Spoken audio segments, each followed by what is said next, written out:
ਦੁਖੀਏ ਨਾਲ ਆਪਣੇ ਦੁੱਖ ਫਰੋਲੋ ਤੇ ਸੁਖੀਏ ਦੇ ਨਾਲ ਜੇ ਤੁਸੀਂ ਆਪਣੇ ਦੁੱਖ ਫੋਲੋਗੇ ਨਾ, ਉਹ ਸ਼ਾਇਦ ਇੰਨਾ ਧਿਆਨ ਨਹੀਂ ਕਰੇਗਾ, ਤੁਹਾਡੇ ਦੁੱਖਾਂ ਨੂੰ, ਤੁਹਾਡੇ ਦਰਦਾਂ ਨੂੰ ਨਹੀਂ ਸਮਝੇਗਾ। ਇਹ ਇਹਦੇ 'ਚ ਮੀਆਂ ਸਾਹਿਬ ਨੇ ਕਿਹਾ ਸੈਫ ਨੂੰ। ਬੂਜ਼ਨਿਆਂ ਦਾ ਬਾਦਸ਼ਾਹ, ਬੂਜ਼ਨਾ ਮੀਨ ਬਾਂਦਰਾਂ ਦਾ ਬਾਦਸ਼ਾਹ ਹੈਗਾ, ਤੇ ਉਹ ਕਹਿੰਦਾ ਕਿ ਮੈਨੂੰ ਕੋਈ ਆਪਣੇ ਬਾਰੇ ਦੱਸ ਕਿ ਤੇਰੇ ਨਾਲ ਜਦ ਤੂੰ ਸਫ਼ਰ ਕਰ ਰਿਹਾ, ਸਫ਼ਰ ਇਸ਼ਕ, ਜਦ ਤੂੰ ਜੰਗਲਾਂ ਚੋਂ, ਪਹਾੜਾਂ ਚੋਂ, ਸਮੁੰਦਰਾਂ ਚੋਂ, ਸਰਾਵਾਂ ਚੋਂ ਲੰਘ ਕੇ ਆ ਰਿਹਾ ਹੈ, ਤੈਨੂੰ ਜਗ੍ਹਾ ਜਗ੍ਹਾ ਤੈਨੂੰ ਰਾਹ 'ਚ ਮੁਸ਼ਕਿਲਾਂ ਨਾਲ ਸਾਹਮਣਾ ਕਰਨਾ ਪੈ ਰਿਹਾ ਹੈ, ਤੂੰ ਕੁਝ ਆਪਣੇ ਬਾਰੇ ਦੱਸ।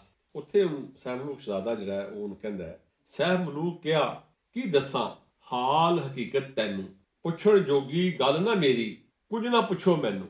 ਕਹਿੰਦਾ ਮੈਂ ਤੇਰੇ ਨਾਲ ਕੀ ਗੱਲ ਕਰਾਂ, ਆਪਣੀ ਜਿਹੜੀ ਹਾਲ ਹਕੀਕਤ ਜੋ ਮੇਰੇ ਨਾਲ ਬੀਤ ਰਿਹਾ, ਜੋ ਮੇਰੇ ਨਾਲ ਹੋ ਰਿਹਾ, ਜੋ ਕੁਝ ਮੈਂ ਤੇਰੇ ਨਾਲ ਕੀ ਸ਼ੇਅਰ ਕਰਾਂ। ਤੂੰ ਬਾਦਸ਼ਾਹ ਹੈਗਾ, ਤੂੰ ਸੁਖੀ ਹੈ, ਤੂੰ ਮੌਜ ਵਿੱਚ ਬੈਠਾ ਹੈ, ਮੈਂ ਤੇਰੇ ਨਾਲ ਕੀ ਆਪਣੀ ਗੱਲ ਸ਼ੇਅਰ ਕਰਾਂ। ਮੈਂ ਤੇਰੀ ਅੱਜ ਜੋ ਕੁਝ ਮੇਰੇ ਨਾਲ ਬੀਤੀ ਹੈ, ਜੋ ਆਪ ਬੀਤੀ ਆਪਣੀ ਉਹ ਬਿਆਨ। ਕਹਿੰਦਾ ਮੈਂ ਤੇਰੇ ਨਾਲ ਕੀ ਗੱਲ ਕਰਾਂ, ਦੁੱਖਾਂ ਭਰਾ ਸਫ਼ਰ ਹੈ ਮੇਰਾ, ਮੁਸ਼ਕਿਲਾਂ ਦਾ ਭਰਿਆ। ਤੇ ਉਹ ਕਹਿੰਦੇ ਕਿ ਇਹ ਮੇਰੇ ਹਾਲਾਤ ਜਿਹੜੇ ਨੇ ਕੋਈ ਦੱਸਣ ਵਾਲੇ ਨਹੀਂ ਹੈਗੇ, ਪਲੀਜ਼। ਅੱਗੇ ਅਗਲੇ ਮਿਸਰੇ ਕਹਿੰਦੇ ਨੇ ਕਿ ਮੈਂ ਦੁਖੀਆ ਤੂੰ ਸੁਖੀਆ ਸ਼ਾਹ, ਕਿਸ ਸੰਗ ਦੁੱਖ ਫਰੋਲਾਂ। ਮੈਂ ਦੁਖੀ ਹਾਂ, ਤੂੰ ਸੁਖੀ ਹੈ, ਤੇ ਮੈਂ ਤੇਰੇ ਨਾਲ ਕਾਹਨੂੰ ਜਿਹੜੇ ਨੇ ਆਪਣੇ ਜਿਹੜੇ ਦੁੱਖ ਨੇ ਉਹਨਾਂ ਨੂੰ ਫਰੋਲਾਂ। Mean why should I share my grievous sufferings with you. ਮਿਸਰੀ ਦੇ ਬੰਜਾਰੇ ਅੱਗੇ ਕਾਹਨੂੰ ਮੋਹਰਾ ਤੋਲਾ। ਇੱਕ ਅੱਗੇ ਮਿਸਰੀ ਦਾ ਤੂੰ ਢੇਰ ਲਾ ਕੇ ਬੈਠਾ ਹੈ, ਤੂੰ ਮਿਸਰੀ ਦਾ ਕਾਰੋਬਾਰ ਕਰ ਰਿਹਾ।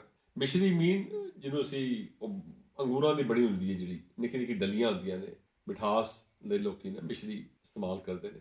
ਤੇ ਕਹਿੰਦੇ ਜਿਹੜਾ ਬੰਦਾ ਮਿਸਰੀ ਦਾ ਕਾਰੋਬਾਰ ਕਰ ਰਿਹਾ ਹੈ, ਜਿਹੜਾ ਮਿਸਰੀ ਦਾ ਲੈਣ ਦੇਣ ਕਰ ਰਿਹਾ ਹੈ, ਜਿਹੜਾ ਸੁੱਖਾਂ ਦਾ ਲੈਣ ਦੇਣ ਕਰ ਰਿਹਾ ਹੈ, ਜਿਹੜਾ ਮੌਜਾਂ ਵਿੱਚ ਹੈਗਾ, ਉਹਦੇ ਨਾਲ ਮੈਂ ਕਾਹਨੂੰ ਮੋਹਰਾ ਤੋਲਾ। ਮੋਹਰਾ ਦਾ ਮਤਲਬ ਹੈ ਜ਼ਹਿਰ।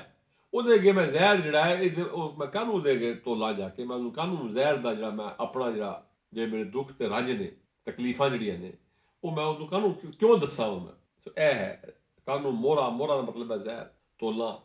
ਇੱਕ ਬੰਦਾ ਇੱਕ ਪਾਸੇ ਮਿਠਾਸ ਹੈ, ਮਿਸਰੀ ਹੈ, ਸ਼ੀਰੀਨੀ ਹੈ, ਦੂਜੇ ਪਾਸੇ ਜ਼ਹਿਰ ਹੈਗਾ।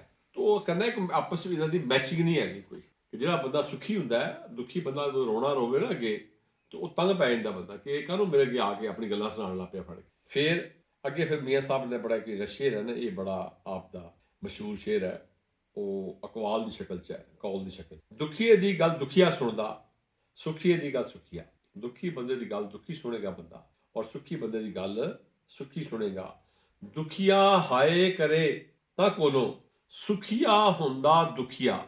ਜੇ ਦੁਖੀਆ ਬੰਦਾ ਹਾ ਕਰੇ, ਆਪਣੇ ਰੰਜ ਦਾ ਇਜ਼ਹਾਰ ਕਰੇ, ਤੇ ਸੁਖੀ ਬੰਦੇ ਨੂੰ ਤਕਲੀਫ ਹੁੰਦੀ ਹੈ, ਉਹ ਖੁਸ਼ ਨਹੀਂ ਹੁੰਦਾ। ਇੱਥੇ ਮੁਰਾਦ ਇਹ ਗੱਲ ਕਹੀ ਜਾ। ਉਹ ਫਿਰ ਦੁਖੀ ਜਿਹੜਾ ਨਾ, ਉਹ ਹੀ ਦੂਜਾ ਬੰਦਾ ਵੀ ਉਸੇ ਨੂੰ ਅੰਡਰਸਟੈਂਡ ਕਰਦਾ ਹੈ।